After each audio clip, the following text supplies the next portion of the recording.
Okay, this is Dr. Ethel. Today we are looking at another aspect of introduction to human resource management. And we're looking at the topic motivation.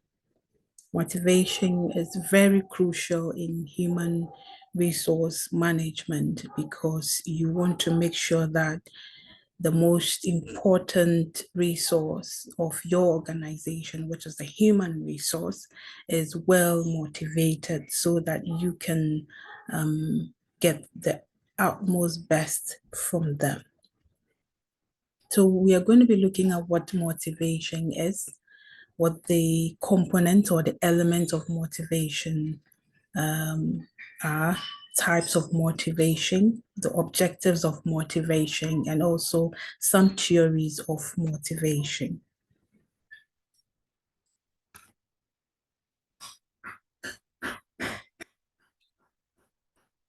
Now, what is motivation? Motivation comes from the Latin word movere, which means to move. Okay, in other words, anything that will move or make your people want to put in an effort to do the work that they're supposed to do. Motivation is a concept that describes the forces acting on an employee that initiates and directs behavior towards goals. So you as an organization have your goals, you have your strategic goals that you have set as an organization that you need your human resource to work towards. So every member of your organization is working or should be working towards that goal. Now, you need to motivate them enough to be able or to want to move in that direction. It is not automatic. There are things that you need to put in place to make sure that they are working in the direction that you want. So the process begins with a psychological or physiological deficiency or need that activates a behavior or a drive that is aimed at a goal or incentive. According to Armstrong, motivation as the factors, he defines motivation as the factors that influence people to behave in a certain way. Okay, so it's some positive form of manipulation. You have something that you want your workers or your employees to do. Now you want to motivate them to direct those actions to your desired goal. An employee's motivation to work consists of all the drives, forces, and influences, either conscious or unconscious, that cause the employee to want to achieve certain objectives. So you want to be on the same page with the employee. You want to make sure that they are thinking the way you are thinking, and that can be conscious or unconscious. It can be they doing these things without even knowing that they are doing them for the organization, or it could be they deciding willingly to do them. Whichever way, you want to be in control of that. Work motivation is anything, whether tangible or intangible, that energizes, directs, and sustains employee behavior. So what are the components or the elements of motivation? Three key elements are that we want to talk about.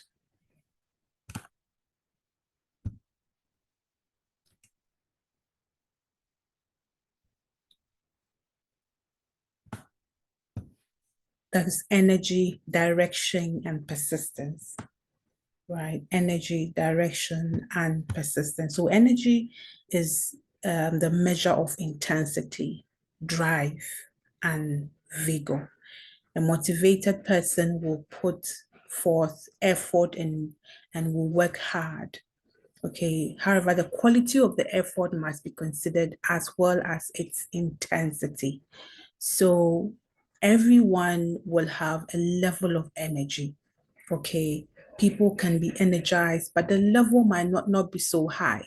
Okay. Others might have a very high energy level, or the rigor, or the commitment they give to it, the intensity to which they are committed.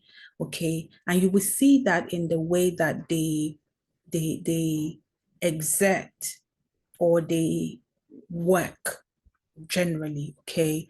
How much are they eager to come to work? Okay. Are they ready to go through the troubles when the organization is in some difficulties?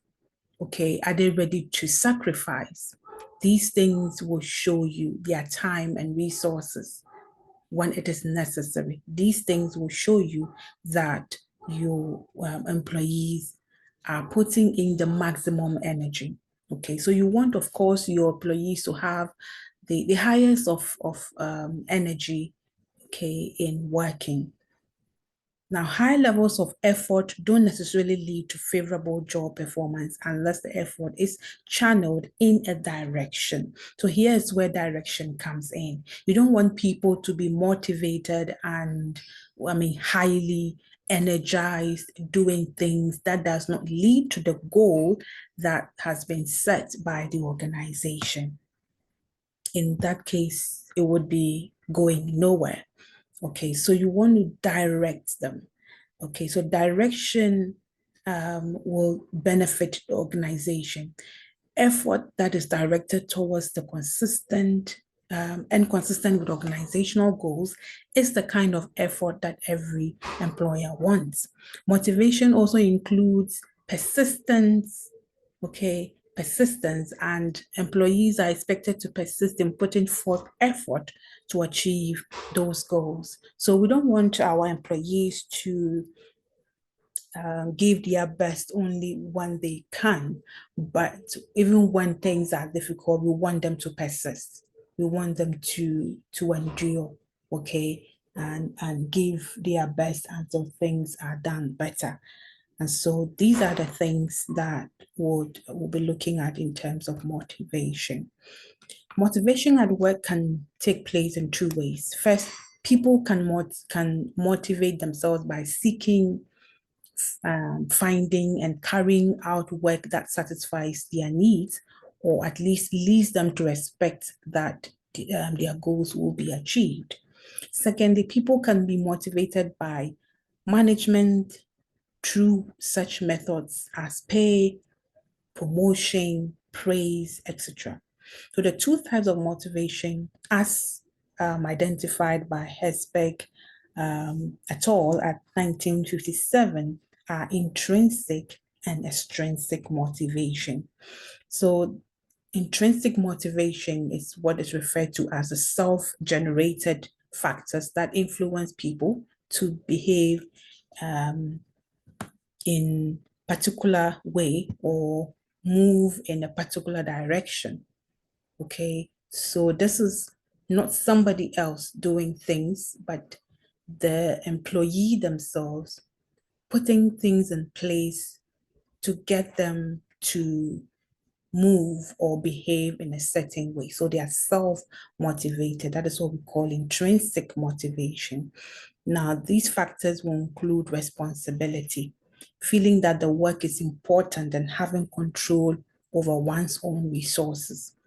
Okay, autonomy, freedom to act, scope to use and develop skills and abilities, interesting and challenging work, opportunities for advancement. So these are factors that would lead to intrinsic motivation. So you realize that the organization still has a role to play, even in intrinsic motivation.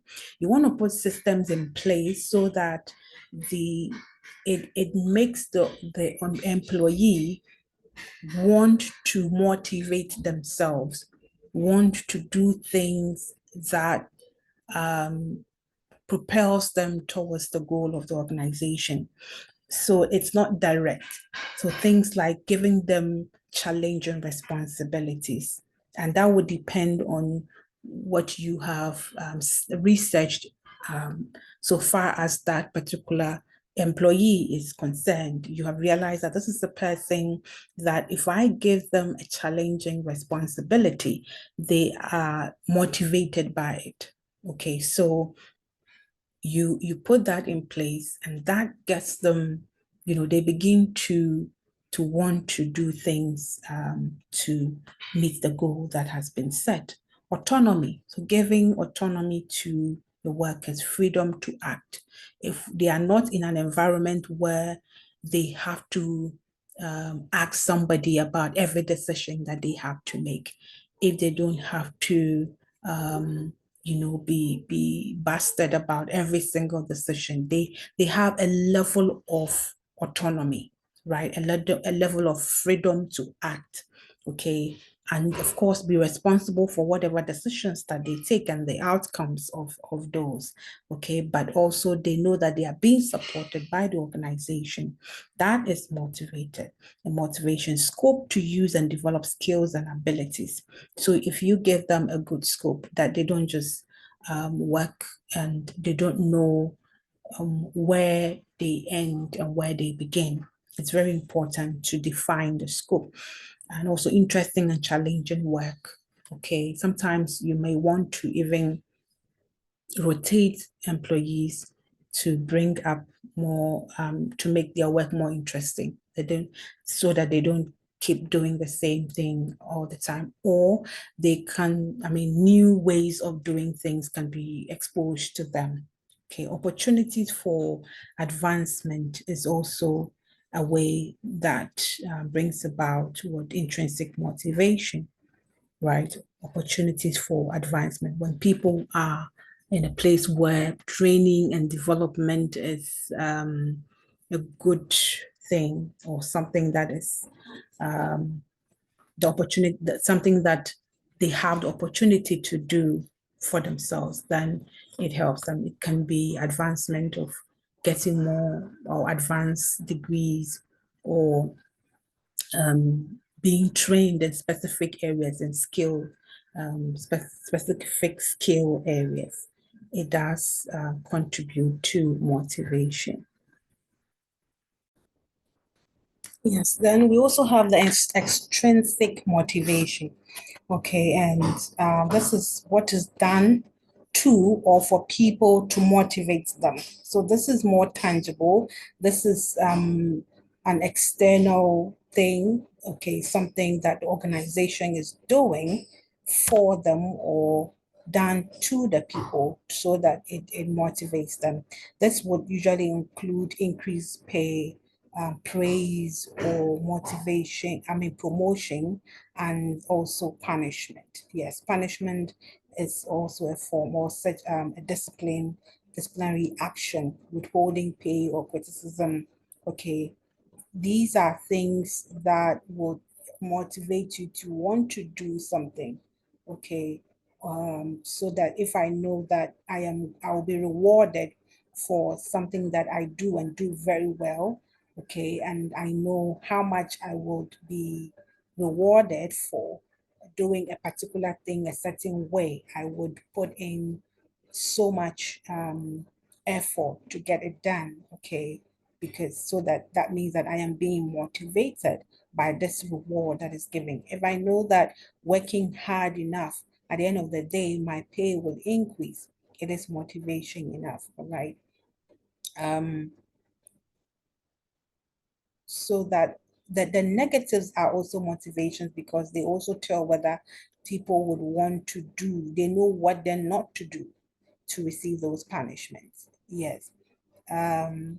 So in extrinsic motivators can have an immediate and powerful effect, but it will not necessarily last long, right? So this is to say that focus on intrinsic would be stronger, because that would mean that at any point in time, if that external force is taken away or reduced or anything, then you would have people less motivated, because there is something external of them that is making them do that thing. But if it is coming from inside of them, it's like they have a purpose by themselves to do what they are doing. That is why intrinsic motivation should be paid very much attention to. It appears that most organizations usually pay more attention to the extrinsic, because that is more tangible. That is what everybody can see, all right? That is what everybody can measure. That is understandable, but it should go along with intrinsic. That intrinsic should never be seen as a weaker form of motivation, so to speak. Now, the objectives and importance of motivation. Why should we motivate people, right? Employees' initiatives are best used. You would get the best from employees when you motivate them, okay? They would make more initiatives. They would think farther. They would think outside the box, because they know that there will be something in there for them, right? Motivated employees see the organization as their own, and so are concerned and committed to its well-being and growth. I always say that nobody would go an extra mile for you when you don't. You don't care about people's well-being, your employees' well-being. You don't care about how they are doing at work. You don't care about their pay, their safety. You don't care about what they need to be able to get the work done. How then do you want them to be committed to you? So it's like a relationship, employee, employers. There has to be that relationship. It has to be mutual. There has to be an exchange of what you need, what I need. So you give them what they need, and they give you what you need. Or you take care of them, they take care of you. That's how it goes.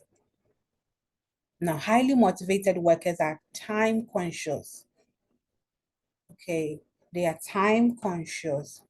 Um, and no wastage or spoilage of employers' material, careful in handling machines and work and equipment, good human relations and communications with colleagues, and less conflict. Okay, so it's as though you position employees in their right frame of work. You put them where they're supposed to be, okay, emotionally and physically, socially, right, financially. Then you get the best out of them, right? They don't want to waste your time. You find that the less motivated workers are those who come to work late and leave very early. So it's like they are stealing from your time, okay? They don't care when they waste materials, because they feel you don't care about them anyway, okay? So it is important that we look out for um, bringing up the best motivated workers. Motivated employees may be regular and punctual at work, and so minimize absenteeism. Okay, so when people are motivated, they feel this guilt when they miss work, when they are spending less time on the work, and all of that. Now, what are some theories of motivation? What are some of the theories of motivation? We have the Maslow's need hierarchy. It is about the most popular of motivational theories. And Maslow comes up with this hierarchy of needs that he believes that people have. So he says that people have the cycle of physiological needs, and that has to do with a person's need for food, drink, shelter, sex, and other physical requirements. And secondly, safety needs, a person's need for security, protection from physical, emotional harm, as well as the assurance that physical needs will continue to be met. Okay, social needs, a person's need for affection, belongingness, wanted to be accepted and having friends, okay, and then esteem needs, a person's need for internal esteem factors such as self-respect, autonomy, and achievement, and external esteem factors such as status, recognition, and attention.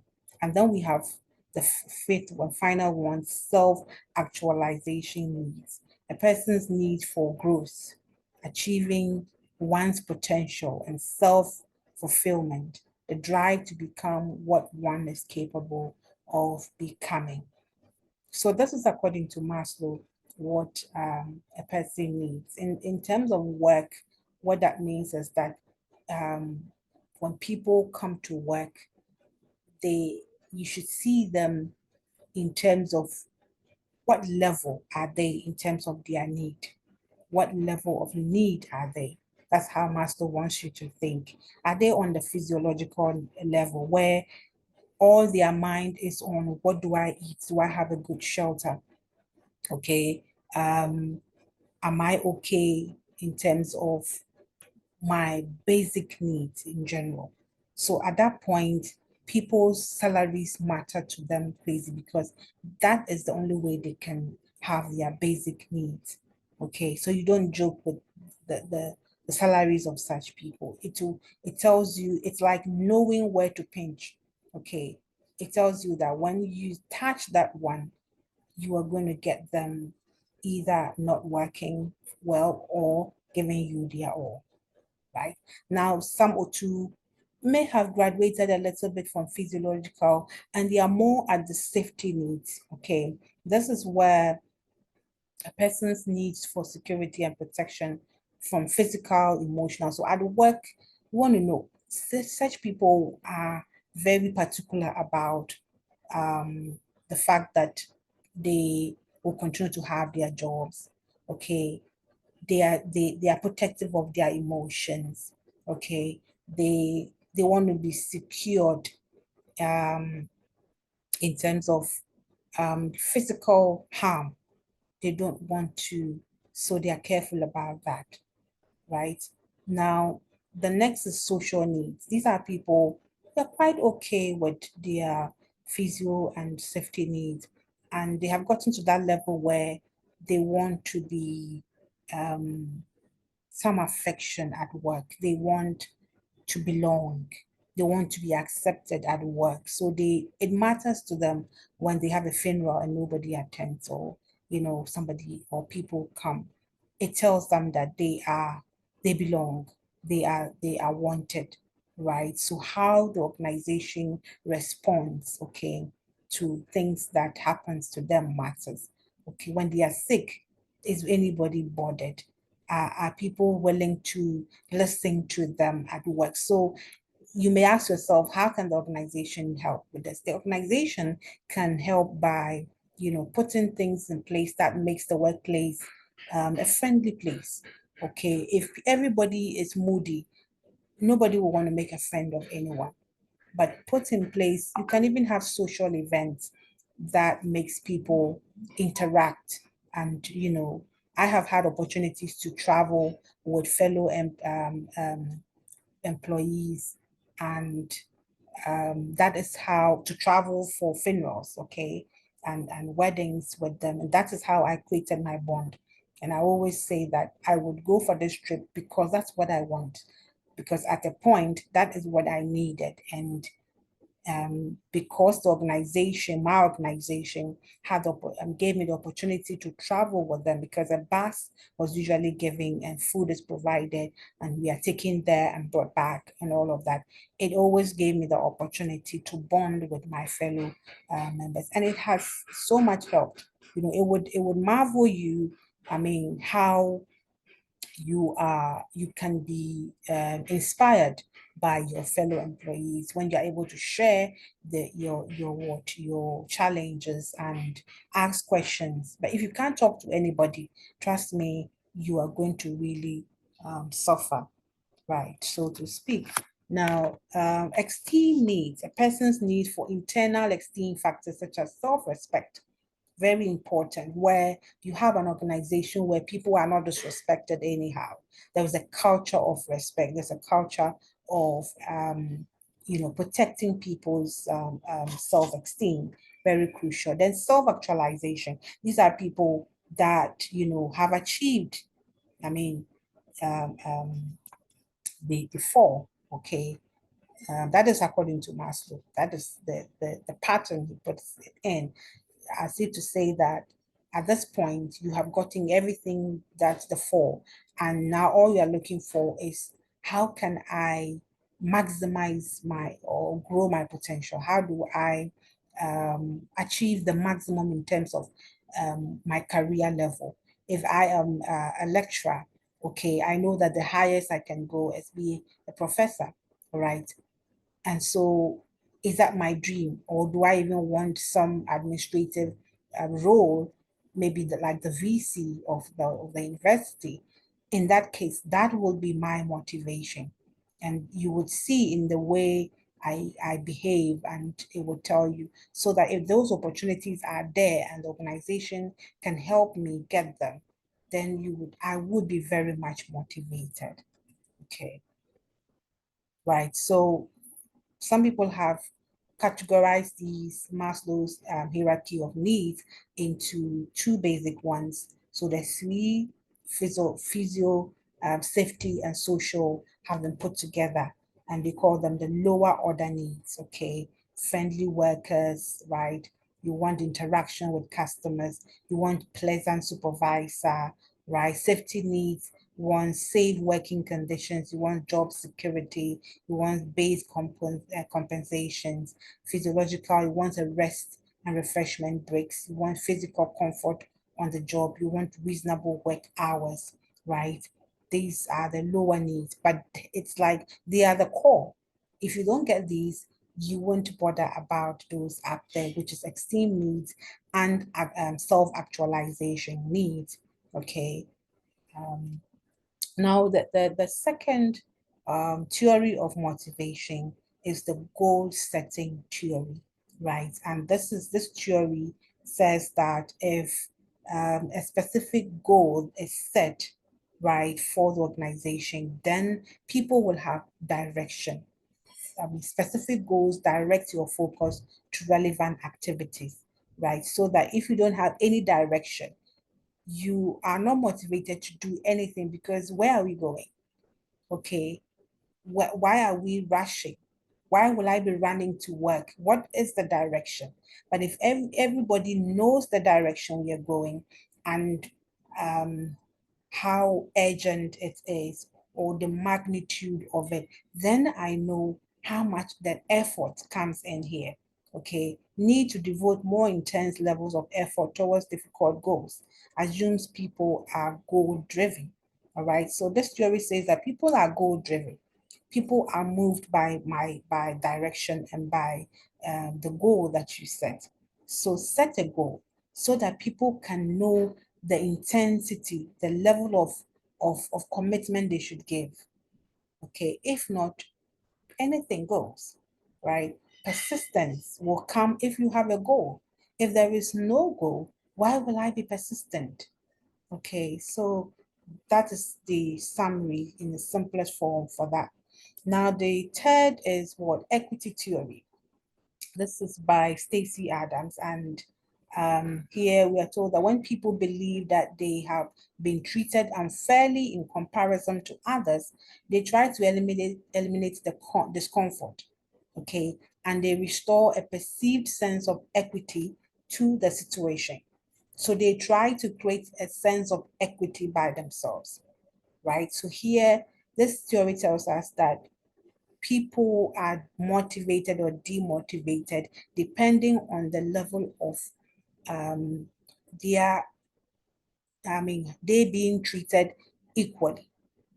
And this is always in comparison with their fellow workers, right? So they would want to know this much effort that I have put and the reward that I received. Is it the same compared to my colleague? Did they put in more to receive more? Okay, or did they put in the same and they received less than I did? that brings guilt, okay? So it is important that you know and you try not to downplay equity. You can't just treat people anyhow. People are always comparing, right? So personal rewards vis-a-vis personal inputs. So I'm looking at the inputs I made and the reward I got, and I'm comparing it to others. I mean, the reward they got and what input they put in. Now, if I perceive that there is equity, then I'm satisfied and I do not change my behavior. Or in fact, I will better it. I will make it more to receive more because I believe that I'm not being treated unfairly. But if I see that there is an inequity, then I will feel discomfort. Am I, is there something I'm doing wrong? Am I appreciated here at all? Why am I being treated differently? Okay, and in that case, I will try to eliminate that inequity by maybe withdrawing certain things I did. If I was doing so much only to receive less than somebody, then I withdraw those ones. So you find the person doing less and less because they want to make sure that they are giving you what you are telling them is required of them. Then we have the Herzberg's two-factor theory, okay, and they talk about the fact that job dissatisfaction is influenced by the hygiene factors. And what are these hygiene factors? They are the working conditions, okay, the co-worker relations, policies and rules, supervisor equality, base wage salary. Okay, if you look critically, you might see that this is similar to the lower order needs that is propounded by Maslow. Okay, now he also says that job satisfaction is influenced by what? Achievement, recognition, responsibility, work, the work itself, advancement, okay, personal growth. This also looks similar to the higher order of Maslow, okay? So improving the motivator factors increases job satisfaction, okay? That is to say that increasing the achievement, the recognition, the responsibility, they are the ones that will what bring about job satisfaction. And then when you improve the hygiene factors, it will reduce the job dissatisfaction. It will not necessarily make people satisfied, but it will reduce the satisfaction, the dissatisfaction, sorry. Okay. Now the last one is the Davis ERG theory. Okay, the ERG simply for existence, relatedness, and growth, right? So this theory is built on Maslow's hierarchy of needs, and it states that humans have three core types of needs. Okay, existence, relatedness, and growth. These needs may be of different levels of priority for different individuals, and their relative importance for an individual may vary over time. Okay. No, so this is how it looks for, and you would see that the same hierarchy of needs of Maslow are the ones that have been recategorized into three, right? So the physiological and safety needs by Maslow are what we'll call the existence needs here. You want anything that will make you able to exist, okay? The relatedness would be related to the social and the self-esteem needs, and then you have self-actualization that is the same as the growth needs. So the only difference here is that with the ERG theory, it is not static in terms of when one graduates from one need to another. Okay, people can change or want different things at different levels. They can enter the organization and they begin by looking out for growth. Okay, some also can be looking for relatedness, all right? But in terms of Maslow, he seems to suggest that it graduates from the lower to the higher. That people do not look for safety when they haven't gotten physiological, they don't look for social when they haven't gotten safety, and etc. Okay, whereas in terms in ERG theory, I mean, at any point in time, if I realize that I am not getting my existence needs, I can jump to look for relatedness in place of that.